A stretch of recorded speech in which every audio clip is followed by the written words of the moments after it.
Let's get physical. It's Jordan here, back in with this week's update on all the physical releases coming to the Switch, the 26th until the 30th of August. Let's see what we've got this week. It's a pretty good week, guys. Gundam Breaker 4 is getting a physical release this week in North America. Sorry Europe, you lost the coin flip with Bandai this week, which is a shame because this looks pretty badass. It's a hack and slash action game with Gundam, and it's very customizable. There are over 250 base kits and you can interchange parts. You can be the ugliest Gundam designer ever. So much so Bandai may actually let lawyers knock on your door for bringing their franchise into disrepute. Look forward to that. And our executive producer Josh Foote has chosen this as his pick of the week. As I said, it's only in North America, but VGP will be carrying it for easy international shipment for Europeans. And if you want it or any of the retail releases in this episode, as always, please consider using the links in the description. You can purchase from Video Games Plus, fantastic way to support me. They have good prices in cheap Canadian money and cheap shipping, especially to the US, and even free worldwide shipping if you purchase something over 80 Canadian bucks. Plus, if you buy something via our links, then each week you will be put into a draw with a chance of winning a $10 discount coupon. And this week's winner is Dmitry Termanovs. Congratulations, Dimitri. You should get an email from VGP if you haven't already with your $10 discount. Thank you so much for your support. Xuan Sword Mist Beyond the Mountains is the one I think I'm most excited about. This is releasing in North America this week, and it's an old school RPG. I hate to call it a JRPG because I'm not sure the Taiwanese would be happy about that,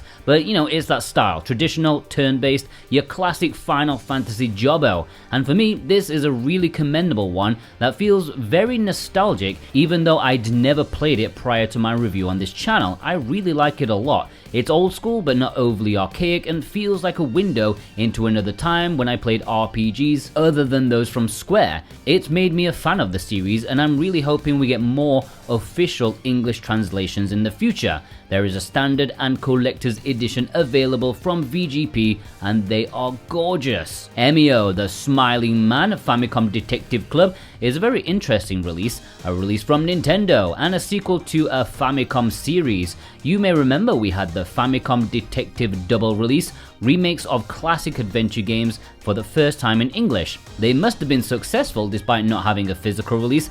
I'm still bitter, Nintendo, and that has led to this more horror themed sequel. At least that's what the trailer seems to indicate. It looks awesome, and rather randomly Nintendo contacted me via Physical Paradise about actually covering it. It's kind of crazy. SwitchWatch is truly unloved by Nintendo. They choose Physical Paradise with 10,000 subscribers over SwitchWatch. It's a cursed channel. But yeah, maybe I'll say yes. I don't know, I'm recording this on Friday. Maybe I'll do an impressions video about it or something. We'll have to see. And our executive producers, Viz, Alexander Cato, Feig, Ishin, and Lewis K have chosen this as their pick of the week.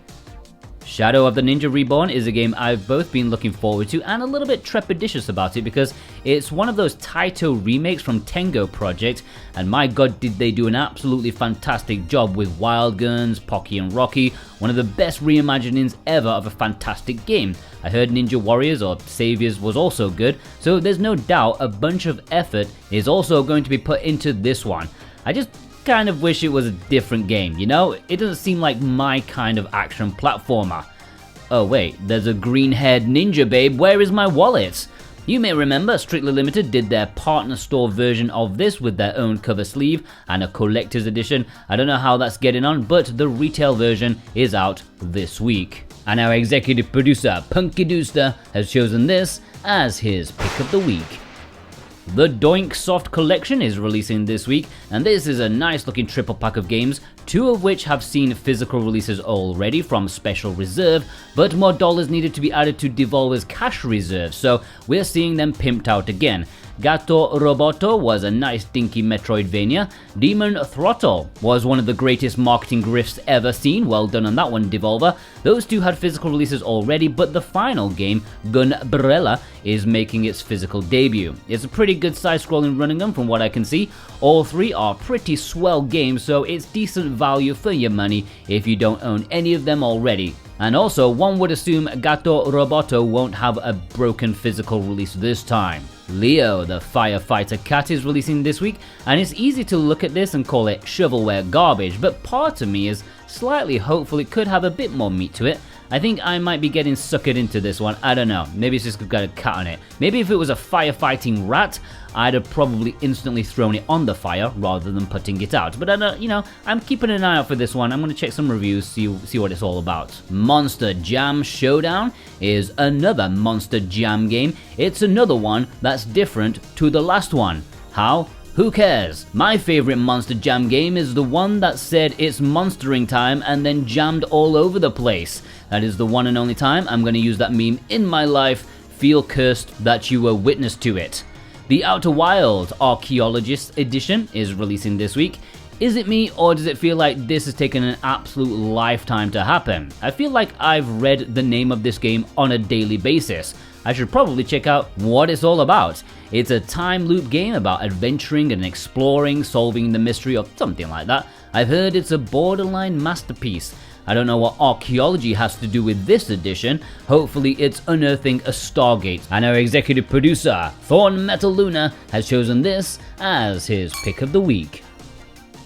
Ugly is apparently releasing in Europe this week. North America may have to wait until next week. I feel like this game was made for me in particular. This is a platforming puzzle game where you happen to control a particularly non-gorgeous hero. Lots of different puzzle elements, which I'm all for, but when the trailer breaks out that big no-no of controlling two characters at the same time, mirrored and shit, which makes me want to puke all over a mirror and then stare into my soulless husk, yeah, this is not for me. Ufouria the SaGa 2 is getting a physical release this week at retail. Red Arc Games did this in Europe in a special edition on their website, but it's also at retail in North America this week. If you pre-order from VGP, you get an exclusive keychain. I played this, I can't remember if I actually made a video about it or not, but it was pretty nice. An unusual platformer, plenty of humor, slightly non-linear. I liked it even though I still didn't think it was great, but you know, it's nice to see a franchise make a comeback after 30 years or whatever it's been. Also in Europe, Microids, they're gone a bit money grabby. We've got Microids Garfield 2-in-1 game collection, Microids My Universe 2-in-1 My Baby Bundle, Microids My Universe 2-in-1 Korea Collection, and Smurfs 2-in-1 Game Collection. I don't believe these are releasing in North America, at least not this week if they are. Alright, let's jump into the low print releases. Now, due to Gamescom, there was a flurry of announcements, mostly from one company.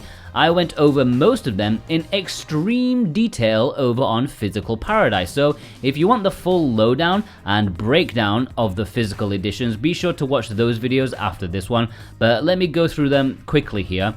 Iron Meat is Strictly Limited's first pre-order in a long time. I've mentioned their financial troubles here and there before, and for me this is a game they're really banking on doing well. So much so, they've printed the copies in advance and they are shipping in a couple of weeks. So yeah, they needed the windfall of cash that this will hopefully bring in. They are doing what they should have done a long time ago.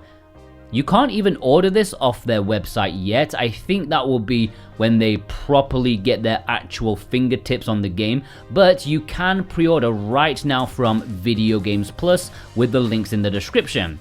I guess they needed the early time to tell Strictly Limited how many copies they need and then give them time for international shipping, you know? All in all though, there are only going to be 4,000 copies in total produced for the Nintendo Switch. It will be shipping in September. If you want to get in early or you want better shipping options, get it from VGP. The game itself looks really awesome actually. It looks like a Super Nintendo Contra game, and it looks way better than the recent Contra game from Way Forward, which I heard was pretty good, but it doesn't look very good. This is way more visually appealing. And our executive producer, Instacritic, has chosen this as his pick of the week. Now, Red Art Games announced 3 physical releases at Gamescom. As with most of their games these days, they will get standard retail releases, but they also have lots of limited editions available on their website, so I'm still counting them as low print. Firstly, Romancing Saga Minstrel Song International Version is an announcement out of nowhere really. This did get an Asian English physical release a year or two back, but now it's getting a Western release. both in Europe and North America. Alongside the standard release, Red Arc Games have deluxe editions which has 500 copies and a collector's edition which only has 1,000 units. In North America, you can get a special edition and the collector's edition which also have 500 and 1,000 copies respectively. I'm happy to see this get a Western release. It's nice it's going to be at retail, but also have some nice editions available as well. Best of both worlds in my opinion. As a now former import exclusive, I've talked about this one a lot already. You know it's a JRPG from Square Enix, pretty good, but also unusual. And this version is the International Edition, and it will now have Spanish, French, German, and Italian languages added in alongside the English. And our executive producer, Isa, has chosen this as his pick of the week.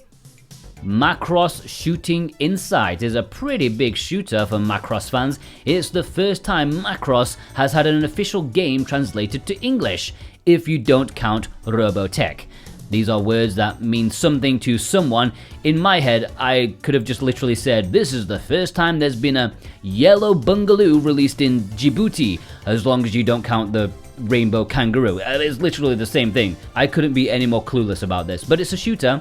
The English is finally finished, and once again, Red Arc Games' website alongside the standard retail release, there's also a deluxe edition with 5,000 units and a collector's edition with 1,000. Video Games Plus exclusively have ESRB special editions and collector's editions with the same amounts. And our executive producer, Robotech, has chosen this as his pick of the week, because of course he has.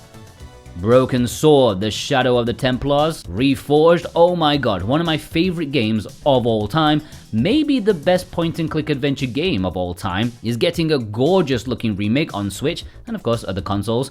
And best of all, it's not including the new content that was on the Wii and mobile versions. Fans of Broken Sword, you know what I'm talking about. It's better that was left out.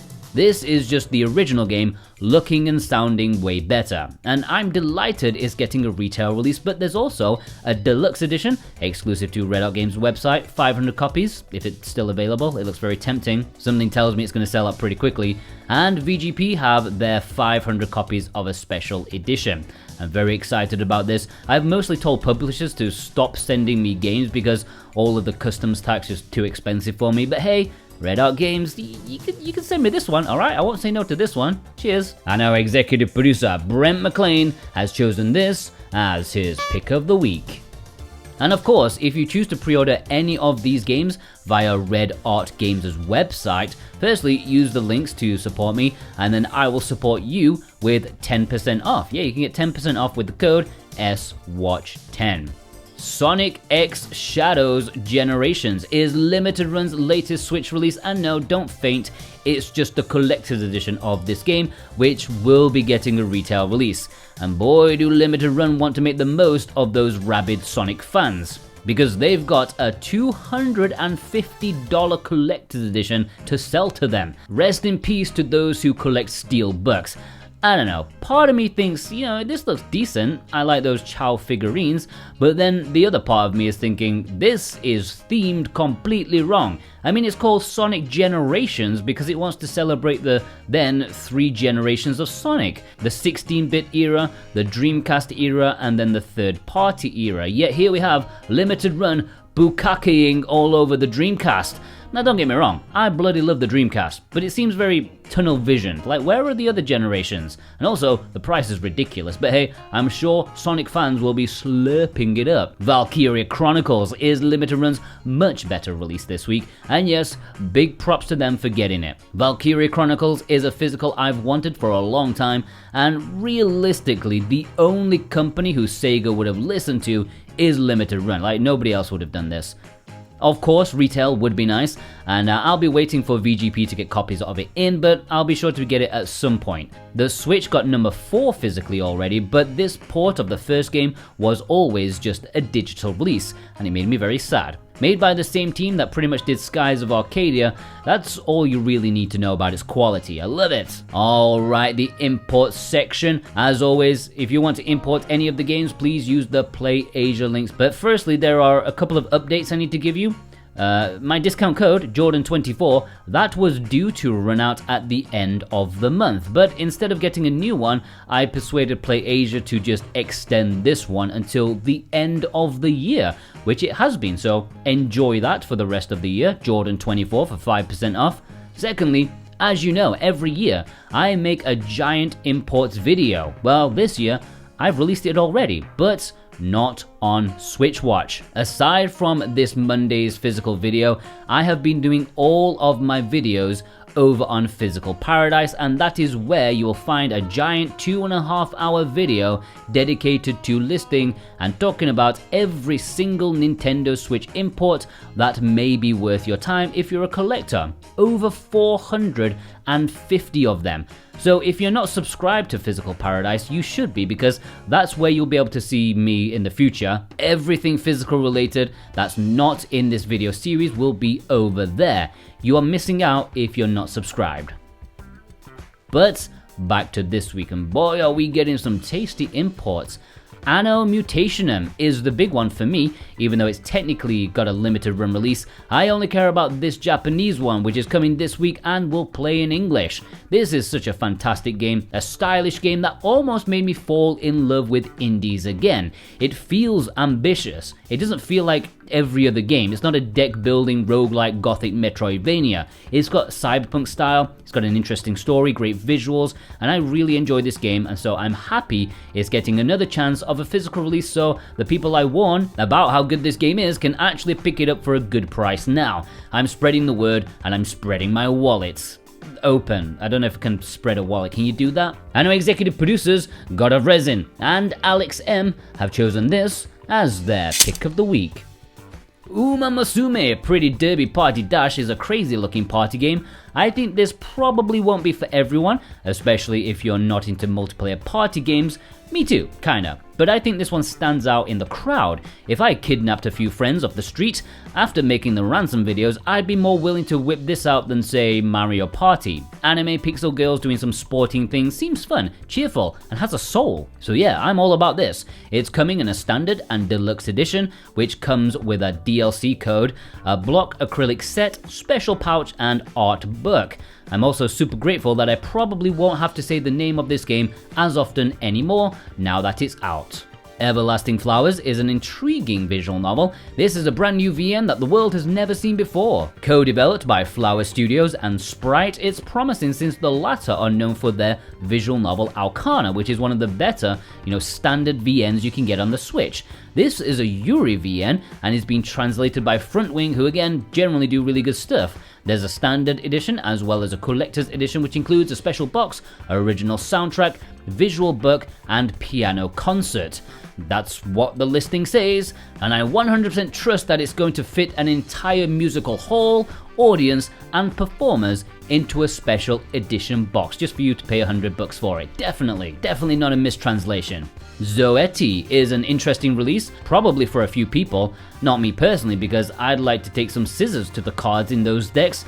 I'm actually a bit surprised like Super Rare Games didn't do this, since they like this kind of stuff and they have a relationship with the publisher already. But yeah, roguelike RPG deck builder at your service. Supposed to be very good and releasing in Asia this week. There will be a Japanese version, but that's coming in a few months' time. Both of them have English. And our executive producer, Vei, my man in Japan, has chosen this as his pick of the week.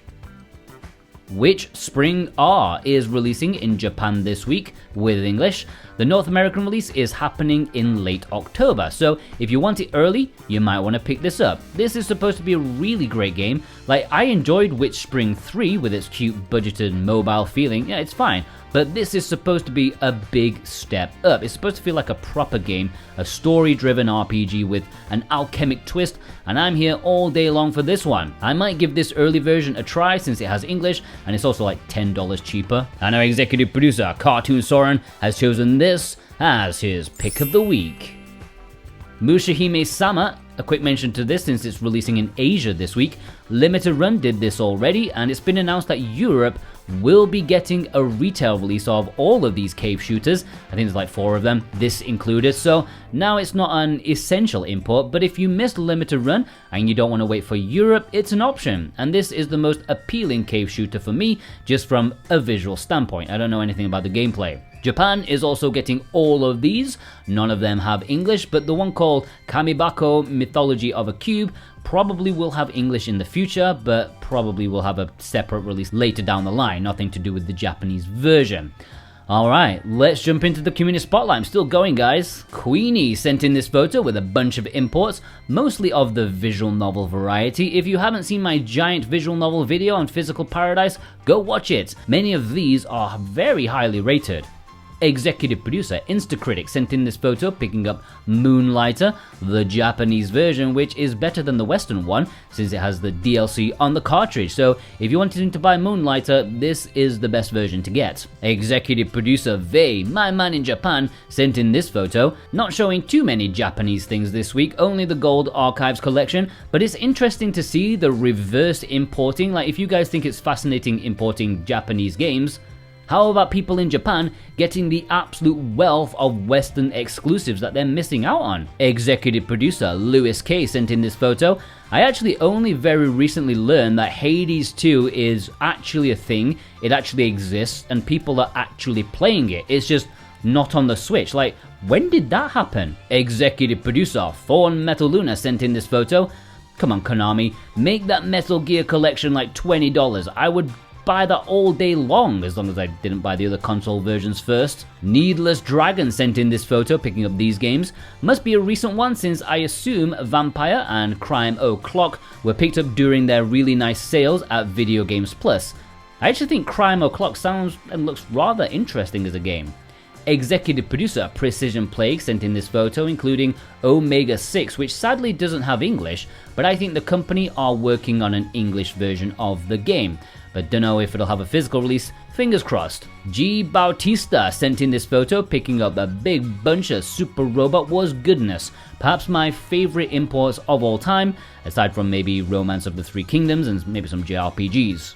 Jeannie and Alan sent in this photo picking up Bow Path of the Teal Lotus, which I also bought. I didn't show it in this video series, but I often do pick up photos over on Twitter if you want to follow me for things other than game announcements or discounts. Kevin W sent in this photo picking up the collector's edition of Hakuoki, the Play Asia exclusive, which is now sold out. The collector's edition is gone, but if you're panicking right now, VGP do have a small amount of stock left if you want to grab it while you can. McLaren sent in this photo, finally getting in the double pack of Persona.